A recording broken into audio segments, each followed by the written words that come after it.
ശ്രീലക്ഷ്മിയുടെ ഭർത്താവാണ്. ഞാൻ സംസാരിക്കുകയാണ്. അദ്ദേഹത്തിന്റെ ഐഡന്റിറ്റി പുറത്തേക്ക് വെളിപ്പെടുത്തുന്നില്ല. പരിചയം എന്താണെന്നുള്ളതൊക്കെ നമ്മൾ പറഞ്ഞിട്ടുണ്ടായിരുന്നു. ഇത് പുള്ളി പണ്ട് ബസ് ഓടിച്ചുകൊണ്ടിരുന്ന ആളാണ്. അങ്ങനെ പരിചയമൊക്കെ ഉണ്ടായിരുന്നു, ചെറിയ ഫ്രണ്ട്ഷിപ്പ് പോലെ ഉണ്ടായിരുന്നു. പിന്നെ കോട്ടകൾ അടിഞ്ഞു വീണും നശിക്കും നാനാവിധമാകും, തെരുവിൽ കൈനീട്ടി നിൽക്കും അധമപ്പണിയുടെ മാഫിയ കോക്കസെ. ദൈവമുണ്ടെങ്കിൽ സത്യമുണ്ടെങ്കിൽ എഴുതി വെച്ചോ, പുഴുവരിച്ചാണ് മരണം. നടിയെ ആക്രമിച്ച സംഭവത്തിന് തൊട്ടു മുൻപായിട്ട് ഈ ഒരു കേസിലെ ഒന്നാം പ്രതിയായിട്ടുള്ള പൾസർ സുനി തന്നെ വിളിച്ചു എന്ന് പറയുന്ന ശ്രീലക്ഷ്മിയുടെ കേസുമായിട്ട് യാതൊരു ബന്ധവുമില്ല എന്നാണ് ശ്രീലക്ഷ്മിയുടെ ഹസ്ബൻഡ് പറയുന്നത്. ചോദ്യം ചെയ്യലിൽ എല്ലാ കാര്യങ്ങളും ഈ ഒരു പോലീസിനെ കൃത്യമായിട്ടും അറിയിച്ചിരുന്നു എന്നാണ് പുള്ളിക്കാരൻ പറയുന്നത്. അതുമാത്രവുമല്ല, ശ്രീലക്ഷ്മിയുടെ മൊബൈൽ ഫോണും പോലീസിന് കൈമാറിയതാണ്. തങ്ങളെ ഈ കേസിലേക്ക് വലിച്ചിഴക്കരുത് എന്നാണ് ശ്രീലക്ഷ്മിയുടെ ഭർത്താവ് അഭ്യർത്ഥിക്കുന്നത്. ഉള്ളത് ശ്രീലക്ഷ്മിയുടെ ഭർത്താവാണ്. ഞാൻ സംസാരിക്കുകയാണ്. അദ്ദേഹത്തിന്റെ ഐഡന്റിറ്റി പുറത്തേക്ക് വെളിപ്പെടുത്തുന്നില്ല. അദ്ദേഹം പറയുന്നത് ഈ കാര്യങ്ങളൊക്കെ പോലീസ് അന്ന് അന്വേഷിച്ചിരുന്നു എന്നാണ്, അല്ലെ?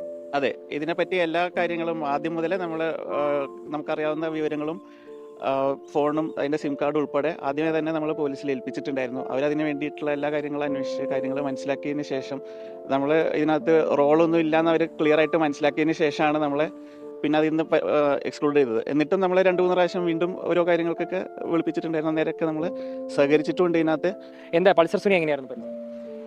ഇത് പരിചയം എന്താണെന്നുള്ളതൊക്കെ നമ്മൾ പറഞ്ഞിട്ടുണ്ടായിരുന്നു. ഇത് പുള്ളി പണ്ട് ബസ് ഓടിച്ചുകൊണ്ടിരുന്ന ആളാണ്. അങ്ങനെ പരിചയമൊക്കെ ഉണ്ടായിരുന്നു, ഒരു ചെറിയ ഫ്രണ്ട്ഷിപ്പ് പോലെ ഉണ്ടായിരുന്നു. പിന്നെ അന്ന് എന്തോ ഒരു കാര്യം ചെയ്യാൻ പോവാണ്, പ്രാർത്ഥിക്കണം എന്നൊക്കെ പറഞ്ഞിട്ടുണ്ടായിരുന്നു. അപ്പം അതിന് പുള്ളിക്കാരി ക്യൂരിയോസിറ്റിയുടെ പുറത്ത് 2-3 പ്രാവശ്യം വിളിച്ചു. അങ്ങനെയൊക്കെ ആയതാണ്. അന്ന് രാത്രിയിലും അവർ ഏകദേശം രാത്രി സമയത്തൊക്കെ വിളിച്ചിട്ടുണ്ടായിരുന്നു എല്ലാം പറഞ്ഞിട്ടുണ്ട്. അതെ പറഞ്ഞിട്ടുണ്ടായിരുന്നു. അവർക്കറിയായിരുന്നു. ആളെ പറ്റി നമുക്ക് ഒരുപാട് ധാരണയൊന്നും ഇല്ല. നമ്മൾ ആള് അവിടെ ബസ്സിൽ കണ്ട് പരിചയമുണ്ട്, ഇത്രയേ ഉള്ളൂ. ഫോൺ എത്ര ദിവസം പോലീസിന്റെ കയ്യിലുണ്ടായിരുന്നു നിങ്ങളുടെ? ഫോൺ നമ്മൾ തിരിച്ചു മേടിച്ചിട്ടേ ഇല്ല.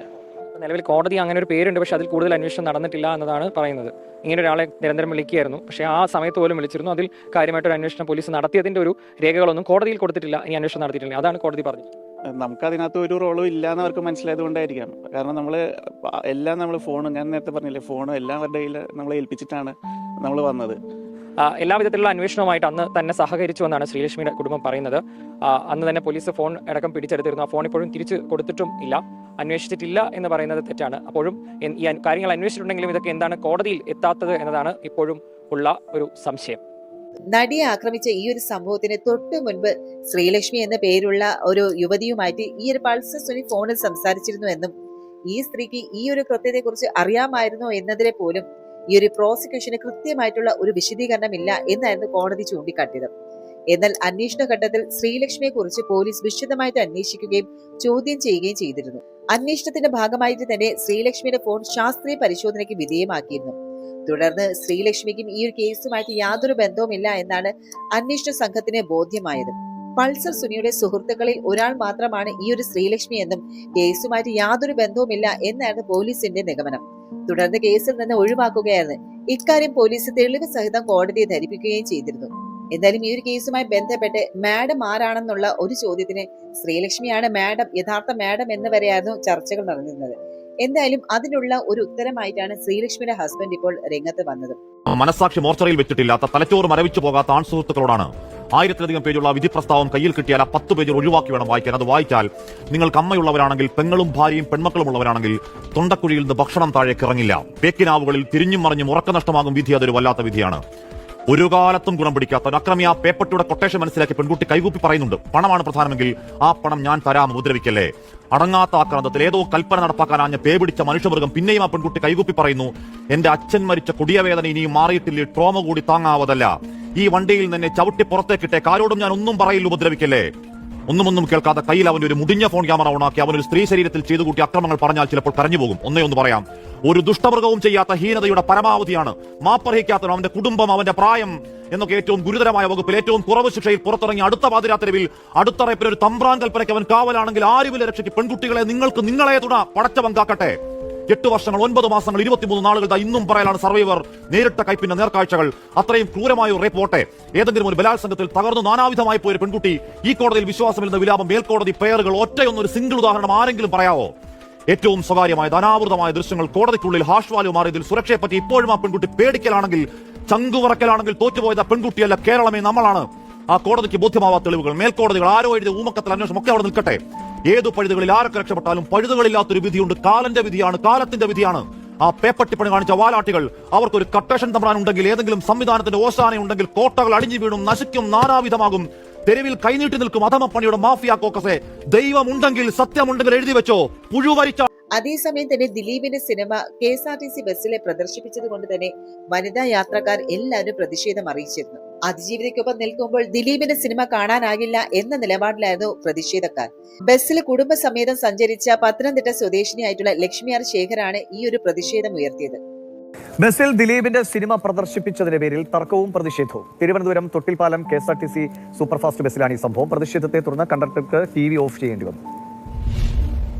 ഈ സിനിമ ഇതിനകത്ത് കാണാൻ പറ്റില്ലെന്ന് പറഞ്ഞോളൂ. ബസ് യാത്രക്കിടെ ദിലീപിന്റെ പറക്കം തളിക സിനിമ പ്രദർശിപ്പിച്ചതാണ് തർക്കത്തിന് തുടക്കമിട്ടത്. തിരുവനന്തപുരത്ത് നിന്ന് കോഴിക്കോട് തൊട്ടിൽപ്പാലത്തേക്ക് സർവീസ് നടത്തുന്ന KSRTC സൂപ്പർഫാസ്റ്റ് ബസ്സിലാണ് തർക്കവും പിന്നീട് പ്രതിഷേധവും അരങ്ങേറിയത്.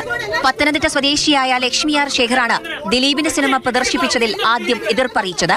സീറ്റിലിരുന്ന് കഴിഞ്ഞപ്പോൾ മോൻ പറഞ്ഞു, അമ്മേ ആ വശവന്റെ സിനിമയാണല്ലോ ഇതിനകത്ത് ഇട്ടേക്കുന്നതെന്ന് ചോദിച്ചു. ഞാൻ അവിടെയുള്ള എല്ലാവരോടും ചോദിച്ചു, അഭിപ്രായം ചോദിച്ചു, നിങ്ങൾക്ക് ഈ സിനിമ കാണാൻ താല്പര്യമുണ്ടോ എന്ന് ചോദിച്ചപ്പോൾ ഭൂരിപക്ഷം പേര് 99% പേരും അവസ്ഥ ഇരുന്നവർ പറഞ്ഞത് ഞങ്ങൾക്ക് ഈ സിനിമ കാണാൻ താല്പര്യമില്ല എന്നുള്ളതാണ്. യാത്രക്കാരിൽ ചിലർ ദിലീപിന് അനുകൂലമായി വാദിച്ചതോടെ രംഗം വഷളായി. പിന്നീട് ഭൂരിഭാഗം യാത്രക്കാരും ലക്ഷ്മിയുടെ നിലപാടിന് ഐക്യദാർഢ്യം പ്രഖ്യാപിച്ച് രംഗത്തെത്തി. ഇതോടെ കണ്ടക്ടർക്ക് ടെലിവിഷൻ ഓഫ് ചെയ്യേണ്ടി വന്നു. തിരുവനന്തപുരം തൊട്ടിൽപ്പാലം KSRTC സൂപ്പർഫാസ്റ്റ് ബസ്സിൽ ശനിയാഴ്ച വൈകിട്ടായിരുന്നു ഈ ഒരു സംഭവം. നടിയെ ആക്രമിച്ച കേസിലെ 8ാം പ്രതിയായിരുന്ന ദിലീപിനെ ഗൂഢാലോചന കുറ്റവും ബലാത്സംഗത്തിനായിട്ട് കൊട്ടേഷൻ നൽകിയെന്നും തെളിയിക്കാൻ കഴിയാത്ത ഒരു സാഹചര്യത്തിലാണ് വിചാരണ കോടതി കുറ്റവിമുക്തനാക്കിയത്. കേസിലെ 6 പ്രതികൾക്ക് കോടതി ശിക്ഷ വിധിച്ചിരുന്നു.